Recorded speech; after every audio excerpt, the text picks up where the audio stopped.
Assalamualaikum warahmatullahi wabarakatuh. Selamat pagi. Nama saya Diota Marotama, mahasiswa Teknik Mesin FT Untirta. Puji syukur kehadirat Tuhan kita panjatkan atas karunia-Nya kita masih berada di sini. Pada kesempatan kali ini, saya akan mempresentasikan tentang hasil skripsi saya yang berjudul Pengaruh Jenis Katalis dan Waktu Reaksi terhadap Karakteristik Biodiesel dari Limbah Ikan Tuna. Mari kita langsung saja. Kebutuhan minyak bumi yang semakin besar merupakan tantangan bagi seluruh umat manusia di muka bumi ini, dan perlu dilakukan antisipasi untuk mencari sumber alternatif energi terbaru. Minyak bumi itu merupakan sumber energi yang tidak terbarukan, butuh waktu jutaan hingga ratusan juta tahun untuk memproduksi minyak bumi. Sedangkan itu, peningkatan jumlah konsumsi minyak bumi yang kian meningkat menyebabkan semakin menipisnya sumber minyak bumi yang ada di muka bumi ini. Di samping itu, data resmi FAO melalui Sofia pada tahun 2016 mendapatkan 7,7 juta metrik ton tuna dan spesies tuna ditangkap di seluruh dunia. Pada tahun yang sama juga, Indonesia berhasil memasok lebih dari 16% produksi dunia dengan rata-rata produksi tuna cakalang tongkol mencapai 1,2 juta ton per tahun. Nah, produksi ikan di Indonesia yang semakin meningkat tiap tahunnya, maka akan meningkatkan pula jumlah limbah yang dihasilkan. Di mana kita ketahui bahwa yaitu sekitar 20-30% dapat dimanfaatkan lagi dari limbah ikan tersebut. Karena di samping itu dia juga masih mengandung kandungan minyak yang cukup tinggi. Nah, untuk mengatasi krisis dari minyak bumi tersebut, perlu diketahui ada satu solusi yang dinamakan biodiesel. Biodiesel merupakan energi alternatif pengganti solar yang berasal dari nabati ataupun hewani yang merupakan bahan terbarukan atau renewable energy resource. Minyak tumbuhan yang sering digunakan antara lain seperti minyak sawit yang sering kita lihat di mana-mana, minyak kelapa, minyak jarak pagar, dan minyak biji kapuk randu. Sedangkan lemak hewani itu seperti lemak babi, lemak ayam, dan juga lemak yang berasal dari ikan. Apa sih keuntungannya biodiesel itu? Ya, keuntungan biodiesel itu merupakan salah satu bahan alternatif yang ramah lingkungan dan juga merupakan renewable energy dan juga dapat mengurangi emisi karbon monoksida CO dan juga karbon dioksida tentunya, serta bebas kandungan sulfur dibandingkan dengan bahan petroleum lainnya menurut Putra tahun 2012. Nah, berikut adalah tata cara pembuatan biodiesel. Kita bisa melihat pertama adalah pencampuran katalis dengan metanol. Setelah itu kita ambil panci yang lain, kita ambil bio-oil dari limbah ikan tuna, kita panaskan hingga 50-60 derajat Celcius. Nah, setelah itu dua campuran tersebut kita campurkan. Yang kecampurannya itu dinamakan reaksi transesterifikasi. Itu merupakan pencampuran antara bio-oil yang sudah dipanaskan tadi dengan pencampuran katalis dan metanol yang kita campurkan sebelumnya, dan diaduk dengan kecepatan putar dan waktu pengadukan sesuai dengan variabel. Nah, setelah reaksi transesterifikasi selesai, dilakukan namanya separasi. Separasi dilakukan untuk pemisahan antara biodiesel yang kita butuhkan dengan gliserol, di mana gliserol memiliki densitas yang lebih berat, maka dia akan berada di bawah. Kita akan menggunakan yang namanya dekanter. Dekanter itu adalah alat untuk melakukan separasi berdasarkan massa jenis atau densitas. Seperti itulah garis besar pembuatan biodiesel. Nah, ini adalah diagram alir penelitian yang telah kami lakukan. Pertama yang mulai, kedua kita melakukan studi literatur tentang biodiesel dari minyak ikan. Setelah itu kita mengumpulkan alat dan bahan banyak, dan kita menggunakan bahan-bahannya itu adalah bio-oil limbah ikan tuna dari Muara Angke. Katalisnya kita menggunakan zeolit alam dari Bayah, dan abu TKKS kita gunakan dari kebun kelapa sawit di Malimping. Setelah itu kita analisa kadar asam FFA, asam lemak bebas dari bio-oil yang kita dapatkan. Nah, jika kadar asam lemak bebas tersebut FFA lebih dari 5%, kita bisa langsung melakukan transesterifikasi. Tapi jika kadar FFA tersebut kurang dari 5%, kita harus melakukan proses esterifikasi terlebih dahulu, baru selanjutnya adalah proses transesterifikasi, di mana proses transesterifikasi yang dilakukan oleh penelitian ini memiliki 3 variabel katalis. Yang pertama adalah katalis KOH, yang kedua adalah katalis H-zeolit, yang ketiga adalah katalis abu TKKS, di mana masing-masing katalis memiliki 3 varian lagi yang berbeda, yaitu adalah waktu reaksi 1 jam, 2 jam, dan 3 jam waktu reaksi. Didapatkan 9 sampel dari percobaan ini. Nah, setelah dilakukan transesterifikasi dengan berbagai macam varian, kita melakukan filtrasi biodiesel untuk menyaring sisa-sisa katalis, karena kita melakukan katalis heterogen di mana katalis itu tidak ikut bereaksi, maka dia harus dibuang sebagai residu. Nah, setelah itu kita akan melakukan pengujian karakteristik biodiesel, di mana pengujian karakteristik biodiesel yang digunakan dalam penelitian ini ada 6. Yang pertama adalah densitas, yang kedua adalah viskositas, yang ketiga adalah kadar air, yang keempat adalah nilai kalor, yang kelima adalah flash point atau titik nyala, dan yang terakhir adalah nilai asam. Nah, jika kita sudah melakukan pengujian itu, kita melakukan pengumpulan data, di mana kita mengumpulkan data dari semua pengujian itu didapatkan 6 dikali 9 sampel. Nah, setelah itu kita melakukan analisa data dan pembuatan laporan. Setelah itu kita membuat kesimpulan dan selesai. Nah, awal mulai percobaan kita melakukan tes FFA pada bio oil limbah ikan tuna. FFA yang didapat adalah 33,84%. Wah, di mana nih FFA-nya jauh lebih tinggi dari persyaratan yang kita butuhkan, yaitu adalah 5%. Maka diperlukanlah proses esterifikasi terlebih dahulu. Setelah dilakukan esterifikasi, didapatkan FFA sekitar 4,86%. Nah, itu angka ini sudah berada di bawah 5%, dan selanjutnya bisa langsung dilakukan transesterifikasi.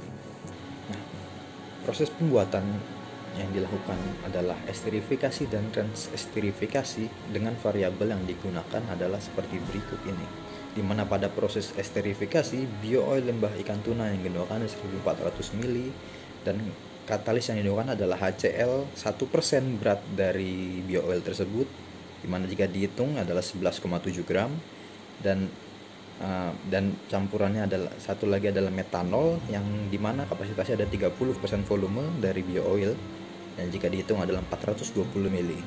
Nah, setelah esterifikasi ada namanya transesterifikasi. Ini adalah proses yang utama. Dan di transesterifikasi kita menggunakan variabel tetapnya adalah bio oil hasil esterifikasi sebesar 250 ml, katalis sesuai variabel sebesar 10% dari berat bio oil hasil esterifikasi tersebut, di mana jika dihitung adalah sebesar 25,85 gram.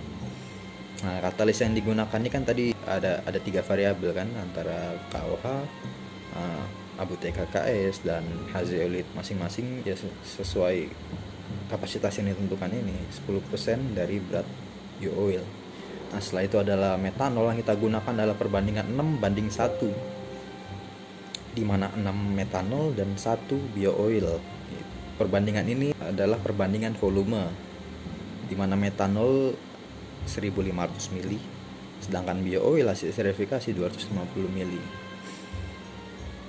Proses transesterifikasi seperti saya sebutkan tadi, diaduk dengan variabel tetap, pengadukan antara 1, 2, dan 3 jam. Nah, ini adalah hasil yang didapat dari pembuatan biodiesel hasil transesterifikasi secara visual. Nah, ini adalah hasil uji karakteristik.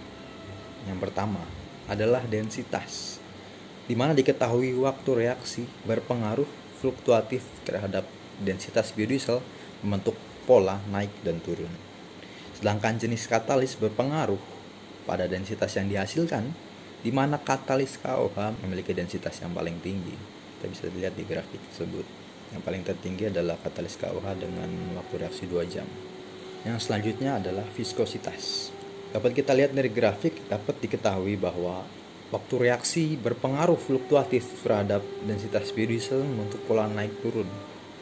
Sementara jenis katalis terhadap viskositas biodiesel cenderung berpengaruh terhadap viskositas yang dihasilkan, di mana viskositas abu TKKS cenderung flat pada 1 jam, 2 jam, dan 3 jam, dan viskositas pada zeolit memiliki viskos yang cenderung lebih paling tinggi di antara yang lain. Selanjutnya adalah kadar air. Waktu reaksi berpengaruh terhadap kadar air biodiesel. Semakin lama waktu reaksi, maka semakin kecil kadar air yang dihasilkan. Nah, sedangkan jenis katalis cukup berpengaruh, di mana bisa kita lihat bahwa hazolit memiliki kadar air yang sangat baik, yaitu adalah 0, tidak memiliki kadar air sama sekali. Selanjutnya adalah nilai kalor. Waktu reaksi berpengaruh fluktuatif terhadap densitas biodiesel, membentuk pola naik turun. Sedangkan jenis katalis berpengaruh pada densitas yang dihasilkan, di mana katalis KOH memiliki kecenderungan menghasilkan nilai kalor yang tertinggi. Flashpoint. Waktu reaksi sedikit berpengaruh terhadap flashpoint yang dihasilkan. Nah, sementara jenis katalis cenderung tidak berpengaruh terhadap flashpoint biodiesel yang dihasilkan. Pola dari ketiganya memiliki kecenderungan sama. Nah, yang terakhir adalah bilangan asam atau nilai asam, di mana waktu reaksi tidak berpengaruh terhadap bilangan asam yang dihasilkan. Dari 1, 2, dan 3 jam memiliki kecenderungan untuk menghasilkan nilai asam yang sama. Nah, sedangkan jenis katalis berpengaruh pada nilai asam yang dihasilkan, di mana katalis abu TKKS memiliki nilai asam yang paling rendah, katalis hazeolit memiliki nilai asam yang moderat di antara yang lainnya, sedangkan katalis KOH memiliki nilai asam lebih tinggi di antara yang lainnya. Nah, ini adalah rangkuman dari keseluruhan data yang kita dapatkan dari 9 sampel, 3 katalis dan 3 variasi waktu 1, 2, 3 jam, setelah 6 karakteristik densitas, viskositas, nilai kalor, kadar air, flashpoint, dan nilai asam, di mana masih banyak yang belum memenuhi standar SNI 7182 pada tahun 2015. Sedangkan nilai kalor karena tidak memiliki standar SNI 7182 tahun 2015, kita melakukan uji pada Biosolar Pertamina untuk melakukan perbandingan terhadap nilai kalor dari hasil uji yang kita lakukan. Kita bisa melihat pada densitas, nilai kalor, flashpoint, masih banyak yang belum memenuhi standar atau parameter yang kita gunakan, karena diduga bisa bahwa perbandingan antara metanol dan biooil yang kita gunakan itu lebih banyak metanol, sehingga karakteristik yang dihasilkan lebih merujuk pada metanol, di mana densitas metanol lebih rendah, flashpoint metanol rendah, serta nilai kalor metanol yang terbilang cukup rendah. Sedangkan kalau nilai asam itu merupakan bisa diakibatkan oleh produk asal yang kurang dilakukan purifikasi sehingga masih memiliki nilai asam yang tinggi.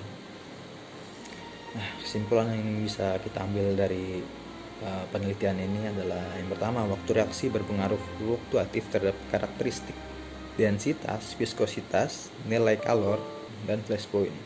Dan jenis katalis berpengaruh sedikit, di mana katalis KOH dia memiliki kecenderungan nilai paling baik di nilai kalor, sedangkan katalis hazeolit dia memiliki kecenderungan nilai yang paling baik di kadar air, sedangkan abu TKKS dia memiliki nilai yang paling baik di nilai asam. Sampel biodiesel yang paling mendekati persyaratan biodiesel SNI 7182 adalah sampel K2. K2 itu adalah sampel yang menggunakan katalis KOH dan waktu reaksi selama 2 jam. Jadi bisa kita ambil kesimpulan bahwa penggunaan katalis KOH dengan waktu reaksi 2 jam memiliki hasil terbaik di antara varian yang lainnya. Oke, cukup sekian presentasi dari saya. Kurang lebihnya mohon maaf. Jika ada pertanyaan bisa dilanjutkan sesi berikutnya. Assalamualaikum warahmatullahi wabarakatuh.